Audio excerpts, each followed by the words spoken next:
Apalagi di sini jelas. Bangke ditutup-tutupin kayak apa bau. Ini apa-apaan ini? Pemimpin kayak begini leader atau dealer? Hah, Bahlil lah Adalia. Waduh. Catut nama Jatam dalam disertasinya dan diuji guru besar UI. Aduh, ngeri. Masa kampus segede UI, selevel UI, sekelas UI, masa bisa kecolongan nih? Nah, coba usut tuntas. Solusinya usut tuntas, ya kan? Bukan nangkap yang kritik gitu kan. Usut tuntas.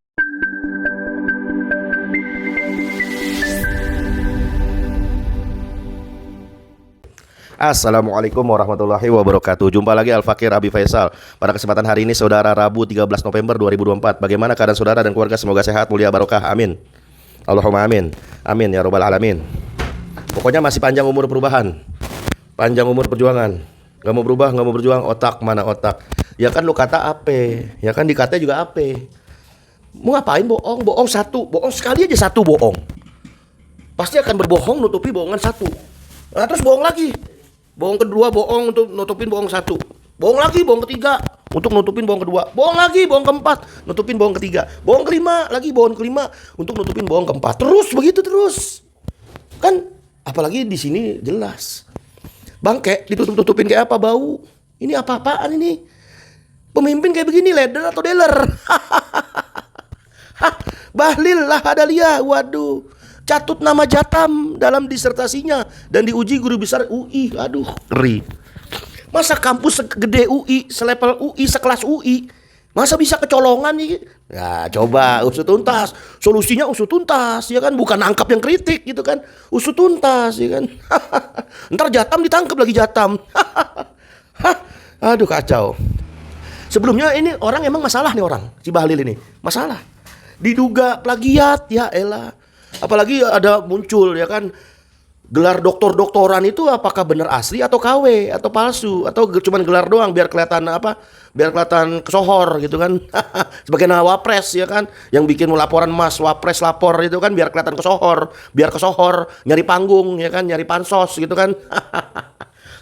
Gitu kerjanya kalau pemimpin di dalam sistem demokrasi Yunani kuno ala barat. Cuman nyari panggung, pansos, ujung-ujungnya ya kan yang udah-udah begitu kan. Uang bansos ya ditilep ya kan, korupsi bansos. Habis pansos terbitlah nyolong bansos ya, sebelum-sebelumnya gitu kan. Ada dugaan korupsi bansos ya kan. Gara-gara pansos ya kan, gara-gara pengen kesohor, gara-gara pengen dibilang pemimpin baik, peduli rakyat. Pret ya kan. Sebelumnya memang si Bahlil ini ada dugaan plagiat muncul setelah netizen mengecek plagiasi disertasi Bahlil dengan menggunakan Turnitin. Turnitin itu adalah perangkat lunak yang digunakan untuk mendeteksi plagiarisme dalam karya tulis, ya kan? Nah, hasil pemeriksaan Turnitin, ya kan, Turnitin terhadap disertasi Bahlil lah Adalia yang judulnya Kebijakan Kelembagaan dan Tata Kelola Hilirisasi Nikel yang Berkeadilan dan Berkelanjutan di Indonesia, ternyata hampir sepenuhnya diduga kuat nyontek atau diduga kuat terindikasi plagiat. Nah, mungkin di sini teman-teman ada yang dari kampus UIN Syarif Hidayatullah, bisa bantu nggak ngecek ke perpustakaan? Apakah judul Kebijakan Kelembagaan Tata Kelola Hilirisasi Nikel yang Berkeadilan dan Berkelanjutan di Indonesia ini apakah judulnya penelitian ini mirip? Kalau ada, ya kan? Langsung aja kita bacain beritanya nih, saudara. Bagaimana coba nasib bangsa ini ke depan? Kacau. Kalau notabene pemimpinnya model-modelnya kayak gini, aduh.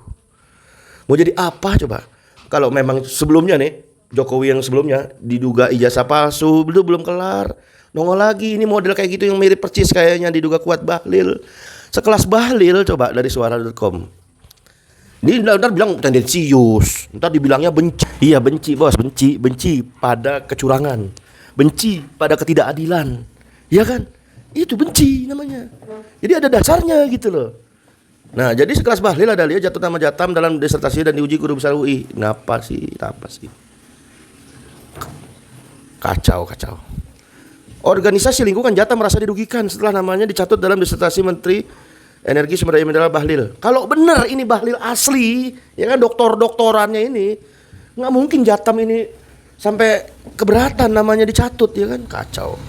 Jatam menyatakan tidak pernah memberikan data atau izin kepada Bahlil untuk menggunakan nama organisasi mereka dalam penelitian itu. Tuh, ya. Buruan minta maaf. Kalau nggak buruan dah. Tangkepin tuh yang namanya organisasi lingkungan Jatam ya kan. Biar gak ketahuan gitu. Sebagaimana Bambang Tri ditangkap, Gus Nur ditangkap gitu kan. Ya kan. Soal kasus dugaan jasa palsu ya kan.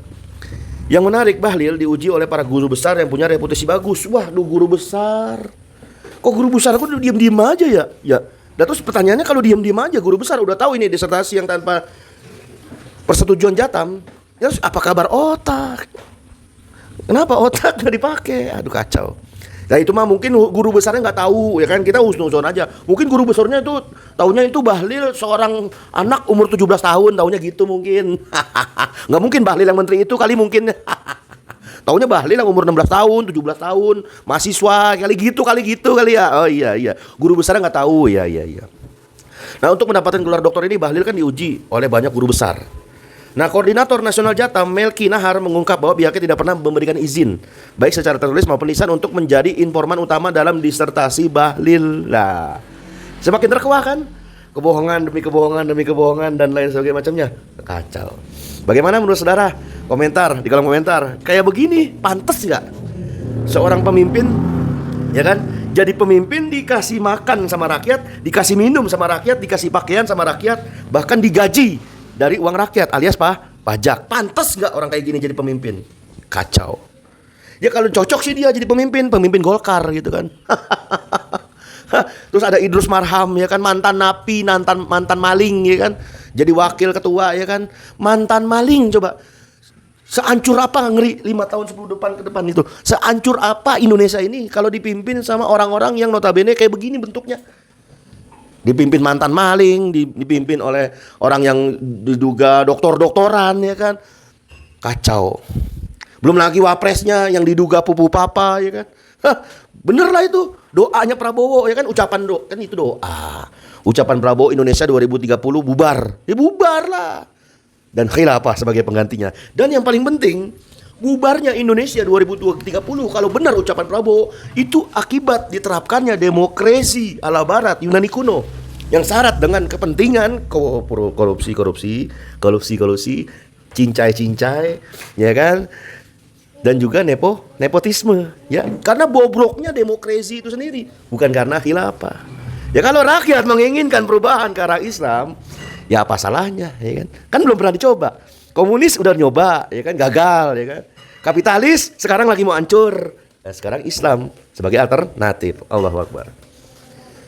Pemimpin sejati itu filosofisnya gini. Pemimpin sejati itu ibarat pengendali mesin organisasi.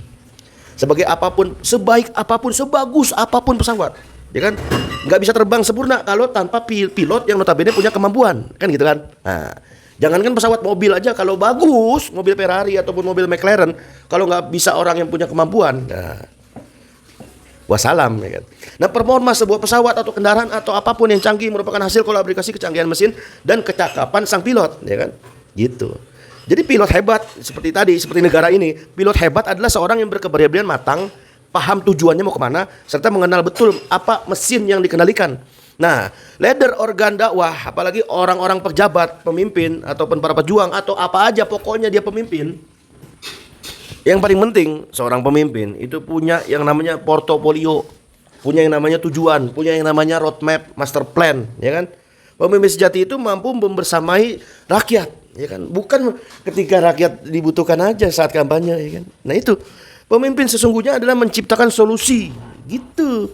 Bukannya dirinya sendiri aja bermasalah, ya kan, yang notabene katanya doktoran disertasinya diduga plagiat, itu aja nggak bisa ngurusin soal diri sendiri aja yang diduga banyak kebohongan, kok mau ngurusin rakyat? Nauzubillah min zalik. Apakah itu leader atau dealer? Komentar di kolom komentar. Izin pamit. Wassalamualaikum warahmatullahi wabarakatuh.